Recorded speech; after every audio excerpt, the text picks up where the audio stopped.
Hey everyone, I'm Ricardo and welcome to the weekly Deck Tech. This past weekend, we saw some pretty insane decks and I'm going to go over the one with the most potential for growth, Abzan Rally. This past weekend at the Star City Games Standard Open, Ray Tautic ran Abzan Rally to first place. The deck revolves around bending creatures through combat and then using the mass revival provided by Rally the Ancestors to gain additional value. This works particularly well with Liliana Heretical Healer, because when you trigger her ability to make her a planeswalker, she exiles herself and comes back.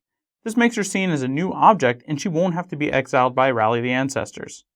Using an array of creatures that already saw play in Abzan, such as Deathmist Raptor and Den Protector, he threw in some oddballs that work well with the key card in the deck, Rally the Ancestors. Fleshbag Marauder and Merciless Executioner are amazing cards in this deck, as putting creatures in the graveyard is part of this strategy. Forcing your opponent to sacrifice a creature can be a blowout if it's against certain decks such as Heroic, which devote their entire game to just one creature. Grim Haruspex had already seen some play in some of the fringe Abzan lists. Here, he helps you find the Rally the Ancestors a lot faster, as well as other powerful cards such as Collected Company. Mogis' Marauder is a win condition in the deck. If reanimated with an army of creatures, you're able to give most of them, if not all of them, haste and intimidate. This will typically be the alpha strike that kills your opponent. Nantuko Husk may seem out of place here, but he's actually pretty good, because he helps you one-shot your opponent or put everything back into your graveyard so they will not be exiled by Rally the Ancestors.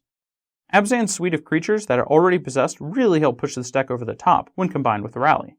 Since Rally the Ancestors is an instant, it makes for deadly plays. We've already seen a few brews for Rally the Ancestors from our rogue deck builder Kevin Crimmen, and I'm sure he's never been more excited to see the card do so well. You can check out some of his brews at roguedeckbuilder.com. What I find to be just fantastic about this deck is that you can recover from board wipes quite easily, and the Rally is literally just a sneak attack against your opponent in the same way, if not better than Collected Company, and this deck runs both. Alternatively, this deck doesn't need either of those cards to win. The creatures in this deck are a bit awkward, but it doesn't have to win using Mogis' Marauder with Rally the Ancestors. You could beat down using the value gained from cards like Haruspex and the Fleshbag crew to swing through your opponent's creatures. The problem this deck has, however, is in its strengths. Graveyard-based strategies are easily seen by the opponent through the course of the game. The strategy can also be hit or miss. You'll find yourself having a lot of awkward hands, and your Wayfinder might do more damage than good if you don't have a Den Protector. Let's move on to the sideboard. Ray must have really thought this through because his sideboard looks incredibly solid. He is packed in his 15 with 3 Arashin Cleric, 1 Fleshbag Marauder, 1 Reclamation Sage, 2 Dromoka's Command, 2 Heroes Downfall, 1 Murderous Cut, 3 Anafenza the Foremost, and 2 Drown in Sorrow. The Arashin Clerics are the plan against red decks and aggressive creature decks. They keep you healthy by being affordable blockers that get your life total to stay in the teens. The third Fleshbag Marauder in the sideboard is for Ban Heroic. This card just hoses that deck pretty hard.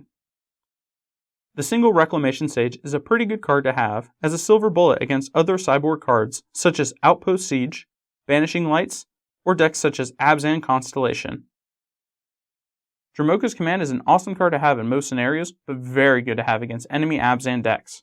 Forcing a way through coursers can be hard unless you can make your opponent sacrifice it, or if you have a kill spell. Even fighting through with a Fleshbag Marauder or Executioner can clear the way for attacks. Heroes Downfall is an effective card for many obvious reasons, but with the new set just coming in and the dust still settling, we can deal with any of the new Planeswalker decks or just decks with bigger creatures than us. Murderous Cut is for the aggro matchups. Staying alive against hyper-aggressive decks can be hard, but we can easily enable Delve due to the plan that we're on. This card can easily be a 1-mana kill spell, which is always terrific when staring down a Goblin Piledriver or a Rabblemaster. Anafenza the Foremost is how we beat other decks with goals similar to ours.